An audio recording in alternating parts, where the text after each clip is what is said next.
Hello everyone, this is movie Maverick और आज हम करने वाले हैं आलिया भट्ट की first Hollywood debut film heart of stone की स्पॉइलर फ्री रिव्यू थोड़ी सी गुस्से के साथ। हाँ, क्योंकि इस घटिया पिक्चर ने मेरे जिंदगी के पूरे 2 घंटे बर्बाद कर दिए यार। और एंड तक आते आते मैं ये सोचने लगा कि क्यों बनाते हैं ऐसे होपलेस पिक्चरें।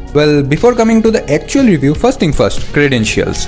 This movie is directed by Tom Harper और जिन लोगों को नहीं पता, he is the director of Peaky Blinders season 1। और हाँ, ये चीज देखने के बाद इस मूवी को लेकर मेरी एक्सपेक्टेशन थोड़े से हाई तो थे, बट चलो छोड़ो। Coming to the lead roles, इस मूवी के अंदर हमें आलिया भट्ट, गैल गैडोट कैसे बोलते हैं, वंडर वुमन, और जेमी डोर्नन, हाँ वही 50 शेड्स वाला बंदा, देखने को मिलते हैं। मूवी का मोटा मोटा स्टोरी ये है कि गैल गैडोट एके रेचल स्टोन 2 स्पाई एजेंसीज के अंदर एक साथ काम कर रही होती है, जहाँ MI6 के अंदर वो एक हैकर होती है तो दूसरे में प्रोफेशनल फील्ड एजेंट, और उसका मिशन होता है एक बहुत ही इंपॉर्टेंट एसेट दी हार्ट को विलेंस के हाथ से बचाना, और यू कैन से महफूज रखना, मतलब दी हार्ट ऑफ स्टोन। लेकिन अब तुम सोच रहे होगे कि हार्ट आखिर है क्या। So according to the movie, the heart एक हाईली एडवांस क्वांटम कंप्यूटर होता है जो इनकी हर ख्वाहिश पूरी कर सकता है। लिटरली जार्विस का सगा भाई समझ लो। कोई इन्फॉर्मेशन निकालनी हो, कोई सिस्टम हैक करना हो, मिसाइल्स लॉन्च करने हो या किसी की जन्म कुंडली निकालनी हो, सब कुछ करके दे देगा ये छोटा सा डिवाइस।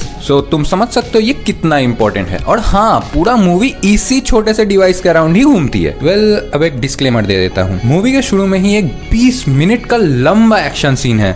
अब वो क्यों है, उसके पीछे का कॉन्टेक्स्ट क्या है, क्या लॉजिक है, इस बंदे को क्यों पकड़ना है, ये बंदा कितना इंपॉर्टेंट है, कुछ नहीं पता। बट देखने में मजा आता है तो टाइमिंग का उतना कुछ फील नहीं होता। इसलिए अगर बाद में जाके मूवी के अंदर उस सीन से रिलेटेड कुछ भी कनेक्शन ना मिले तो मुझे मत बोलना। अब देखो, एक स्पाई एक्शन मूवी से तुम्हें जो कुछ भी एक्सपेक्ट करना चाहिए वो सब कुछ मिलेगा। लाइक हाईली एडवांस टेक मिलेगा, जीप फाड़ एक्शन सीन्स मिलेगा, चेस सीन्स वो भी मिलेगा। बट वैसे तो ये एक मिस्ट्री मूवी है, पर ना ही इसमें कोई मिस्ट्री है और ना ही कोई सस्पेंस।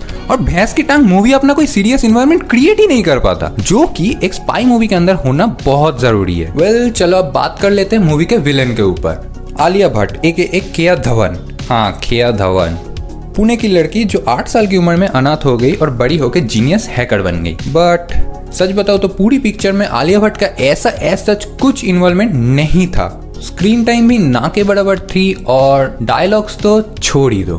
और सच बताओ तो पूरे पिक्चर में वो बैडेस्ट विलेन कम लिटिल प्रिंसेस ज्यादा लग रही थी मुझे। यार, आलिया भट्ट का कैरेक्टर उतना सीरियस इंप्रेशन क्रिएट ही नहीं कर पाता कि उसे देखकर डर लगे। एंड उसके बाद जो होता है, आई स्वेयर मेरी लिटरल हंसी छूट गई थी। एंड आई वाज लाइक, कितना प्यारा विलेन है ये। अब चलो आते हैं कंक्लूजन के ऊपर। वैसे तो बिना एक्सप्रेशंस के एक्टिंग और जबरदस्ती के एक्शन देखने का मुझे उतना कोई बड़ा शौक नहीं है, बट आई नो आधी जनता इस मूवी को गैल गैडोट के लिए देख लेगी और बाकी बची हुई जनता इंक्लूडिंग मी आलिया भट्ट के लिए। पर मेरा तो धंधा है ना।